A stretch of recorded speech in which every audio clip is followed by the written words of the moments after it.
It's been some time since the Fantastic Four teamed up together to take down their first big threat, Victor Von Doom. The battle was intense. Blink and you might miss this triumph. Now, the team has evolved into this public persona whose purpose is to help defend the world against new threats. On energy to survive. Both thermal and organic. We begin when Dr. Reed Richards' science tech picks up on an anomaly deep in space. What's actually happening is that a Silver Surfer, what a great comic book name by the way, it really sums up everything, has emerged from an extraterrestrial planet, as a large storm with arms like tornadoes has begun devouring that planet for its destruction. This galactic storm is known as Galactus. Though he will never appear in the film how we know him, a colossus of a man with a purple fetish, and a helmet with handlebar horns in case you wanted to ride him.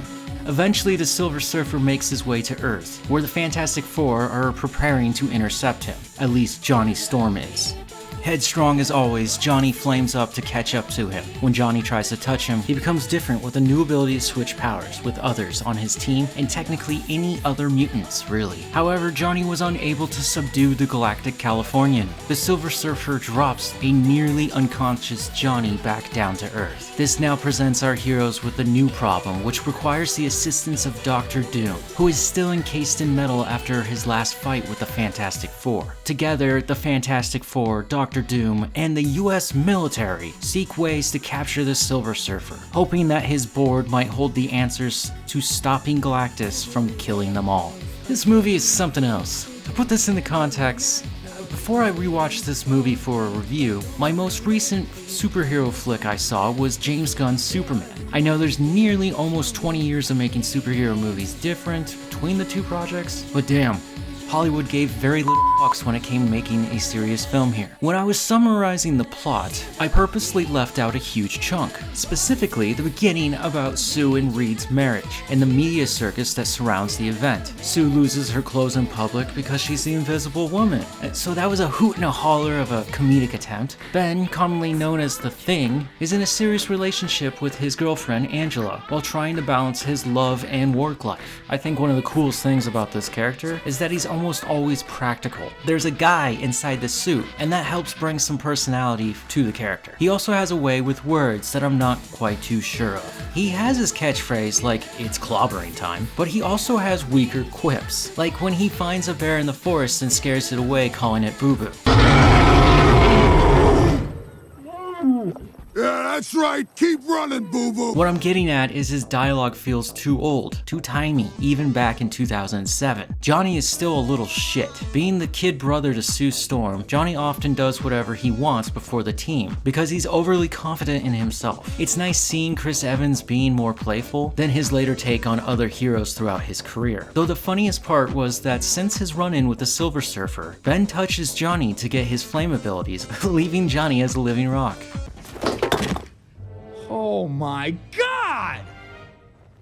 Come on! And finally, Reed Richards' bachelor party that Johnny helped throw together for him. There's a moment here where Mr. Fantastic stretches out his limbs on the dance floor with hot girls around him, when Sue, of course, finds him and is now very upset with him for the rest of the movie. Reed did nothing wrong, he was just dancing at his own party. But no, this has to throw the wedding plans off until the plot catches up and gives a better excuse: Galactus. Now, I don't have a problem with anyone else playing their characters since they do meet the standard of the time this movie was produced, with the exception of Jessica Alba. Jessica is known to be more of a pretty person rather than being a serious actor, or a good one at that. I've seen a few of her films in which she stars in, and her acting always feels incredibly flat. She didn't do much to change her approach to Sue Storm here either. And what the hell is up with those awful blue contacts? It makes me think that she's like a robot. She has bad acting and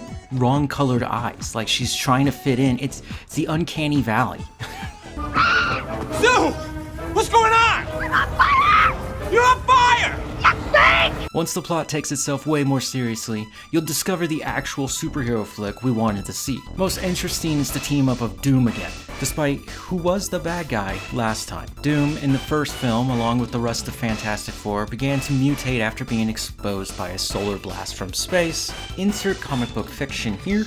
He found out he was super magnetic, and he started to grow metal out of his body. This plot point seems to have quietly left the room, but he does keep his mask. I also can't say Doom is portrayed well here because of the scenes where Reed is busy on the computer. Victor Von Doom is watching him, rubbing his hands together. You think the guy's gonna start licking his lips soon, thinking of his obvious betrayal.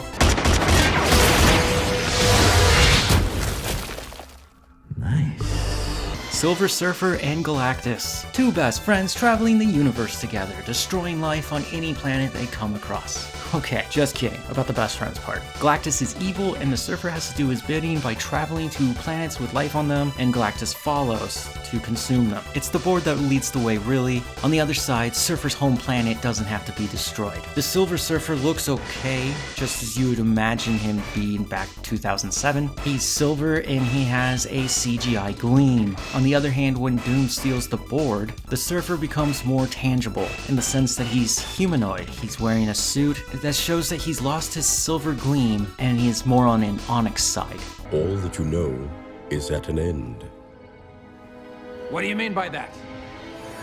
What the f happened to Galactus' appearance? Well, long ago, before Disney bought Marvel, Marvel was struggling very poorly and made a bunch of Hollywood contracts, lending out rights to characters in hopes that they would have a live-action debut for the silver screen, just to make a little money to keep the lights on. Galactus' appearance is one of those things that got caught up in it, so they were able to use his name but not his looks. There's a point at the end of the film where inside the storm cloud that he is, you will see a silhouette of his helmet, but that's as close as we ever got. To be honest, both of his appearances in this movie and the comics are laughable.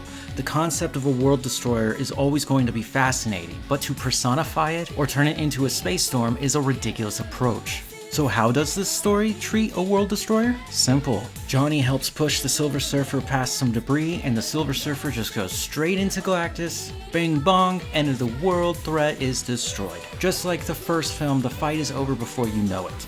Now, I didn't really know where to place this thought of mine. The Fantastic Four have a flying vehicle, cutely named the Fantasticar. In this movie, it's a Dodge Ram with a Hemi. If you don't get that reference, it's an overpriced gas guzzler. It seats 4, doesn't have wheels, so it's always flying, no roof or roll cage, because let's be honest, if they got in a bad wreck, they'd all just walk out fine because it's superhero logic. What really kills me on this Fantasticar is the moronic ability to split into 4 separate pieces that can steer freely from each other. And on top of that, Johnny can fly. Why does he get a seat? Hemi? Of course.